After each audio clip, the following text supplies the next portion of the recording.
I want to bring in now Trey Gowdy, former House Oversight Committee chairman, former prosecutor, and Fox News contributor now. Trey, good to see you and talk with you, I should say, tonight. You know, that question of what comes next is so important because William Barr will make a decision now, not only about what the public will see, but what Congress will see. Talk to me about the process. Well, I think it's important for your viewers, Harris, to realize the reason we have Bob Mueller is because the Department of Justice, who otherwise would be handling this, felt like they had a conflict. So Mueller, in essence, worked for the Department of Justice. That is who the report goes to. The only obligation to notify Congress is if he had a recommendation that his supervisor, Rod Rosenstein or Bill Barr, did not follow. So what's going to happen is Barr's going to read the report. I think he is going to want to share as much as he can because Barr understands what I've understood from day one. Mueller's number one job was to report on what Russia did. The second part of that is with whom, if anyone, did they do it. That's the Democrat focus. That is their obsession. But that was not Mueller's obsession. So I'm sure he will want to share with the intelligence communities this is the way to prepare for 2020 and beyond. And the Democrats can subpoena him. They can bring Mueller to Capitol Hill. But we have three separate branches of government. And congressional investigations, do you remember, Harris, when the House Intelligence Committee had to vote to turn over transcripts to the special counsel? They had to take a vote on that. Why didn't special counsel just go get them? Why did they have to ask another branch of government? Because we have three separate branches. This report belongs to the executive branch. Just like congressional investigations belong to the legislative branch, it's not just classified information, grand jury material, Privacy Act. It's also the fact that the FBI and the Department of Justice do not exonerate people. That is not their job. Right, their job is to indict people. And it's really not even to write a report or hold a press conference. What Comey did with Clinton in laying out all the reasons he could have charged her but did not set a terrible precedent for this country. Prosecutors should never do that. Either charge and shut up and go to trial or don't charge. But don't fail to charge and then lay out all the reasons that you could have and maybe should have. Well, it's interesting that you say that because in recent days, Rod Rosenstein, the Deputy Attorney General, said that he was going to stay on beyond the point that we thought he would be leaving mid-March. And what he's been saying in recent days, and even sent a letter today of this effect, saying that there should be no details on anyone who is unindicted. What is the significance of that? And maybe it goes along with what you're saying, that if you didn't indict, if you didn't charge, move on. Well, it is manifestly unfair to name someone, say in a conspiracy indictment, as an unindicted co-conspirator. They can't prove that they didn't do it, and they're not going to be in front of a jury that can determine their lack of guilt. So prosecutors have to be very, very careful naming people in indictments that are not going to eventually stand in front of 12 of their peers and have their peers pass judgment. The other thing about the report, it would not surprise me at all if they interviewed people who said 6 or 7 different things. I mean, that's just the nature of eyewitness testimony. So in a political context, you're going to seize on whichever witness said whatever is most beneficial for you. And you're going to ignore the 5 other people who saw the stoplight was green and not red, which is why when politics and the criminal justice system collide, it is always the justice system that perishes. So I hope he does not. I hope he does not set 200-plus years of precedent in this country about not forcing people to prove their innocence on its head. You can't prove your innocence. The president can't. He's not above the law, but he's also not below the law. And the fact that he is the president does not mean he should have to prove his innocence either. Not above and not below. Interesting way to put it. Trey Gowdy, I want to play, if we can, a video now that has just come in from moments ago. The ranking member of the House Intelligence Committee, Adam Schiff, as you know, has even said that there was evidence of collusion. Ed Henry and I were just talking about that. I want to just get his first reaction, and then we'll talk more.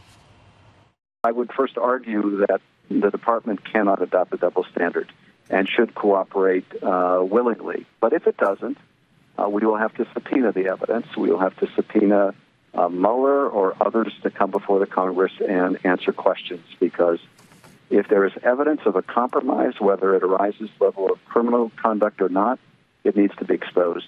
Trey, is he saying that he won't believe this report if it does not show collusion or obstruction of justice or any other kind of a crime, and this president and others will not be indicted, as what we are learning tonight, that there are no further indictments? Harris, he's the saddest man in the United States of America. Not only did he have evidence of collusion on the president, but you may remember he also said the president may very well be indicted, and he also said he may be the first president who faces the prospect of jail. How does he get it so wrong, then, if that's the case? We don't know what's in the report, but we know no further indictments. What's he seeing that we're not seeing? What he's seeing is a strategy to keep this cloud, this Russia cloud, over the administration until 2020.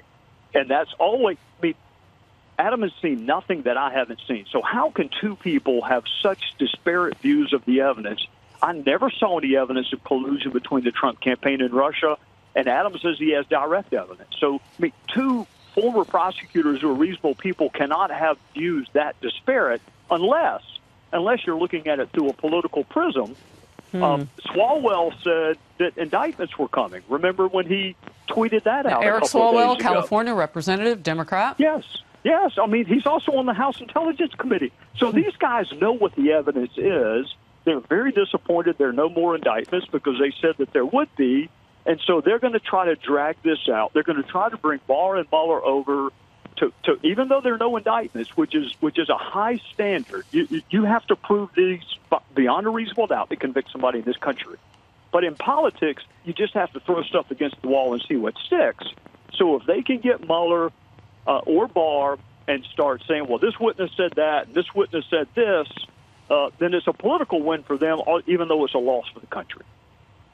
All right, we are just getting word here. Ed Henry, thank you. Attorney General William Barr has left the building right now, and we'll report more detail on this as it happens, but we're telling you things as they're happening in real time. Trey Gowdy, it has been 1 year, 10 months, and including today, 6 days of this investigation.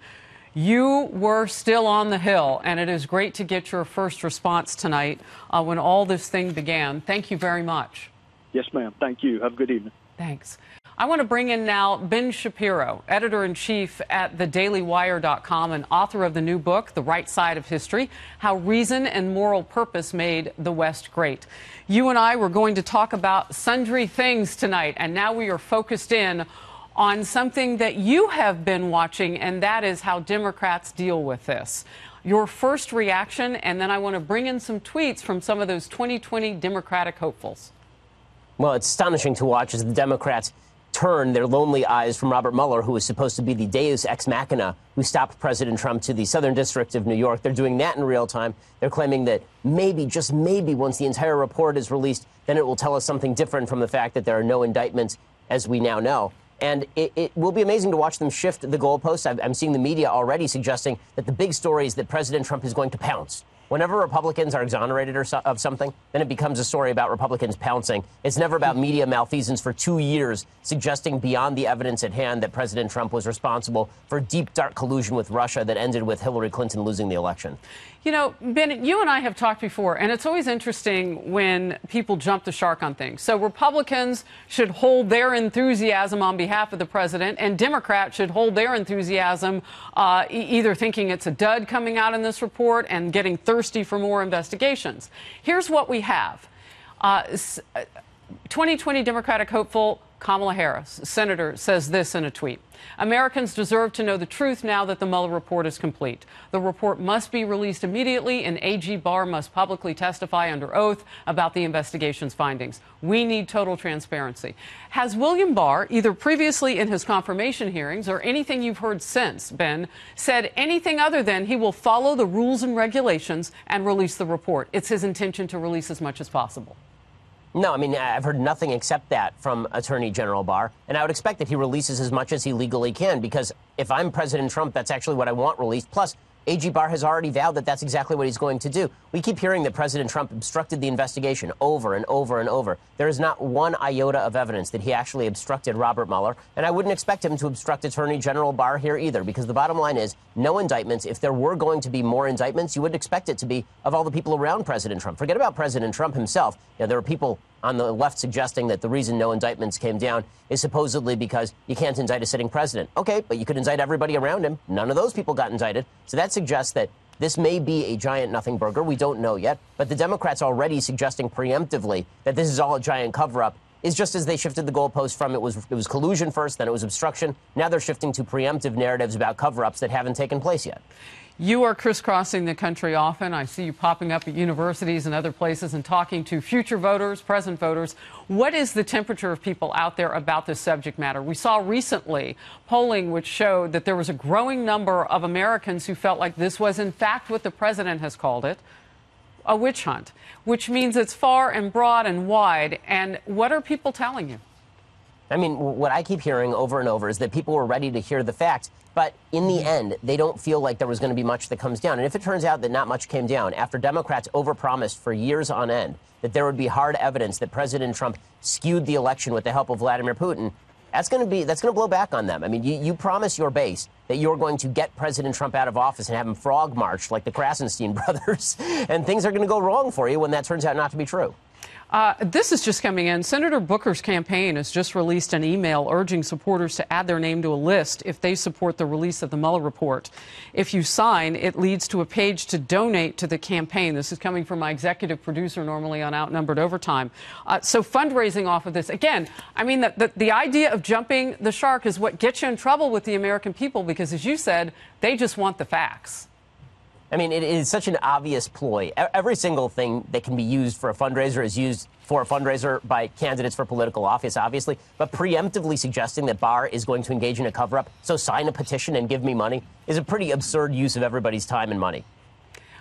Ben, you know, in terms of this new book that you've come out with and talking with young people, and we saw the president sign an executive order this week on free speech, the idea that people listen and talk to each other from every political avenue. What's going on right now should be a bipartisan effort to find out how much, if in fact, because we already know they did, how much the Russians meddled in our presidential election. I want to give you last word on where you think we are right now.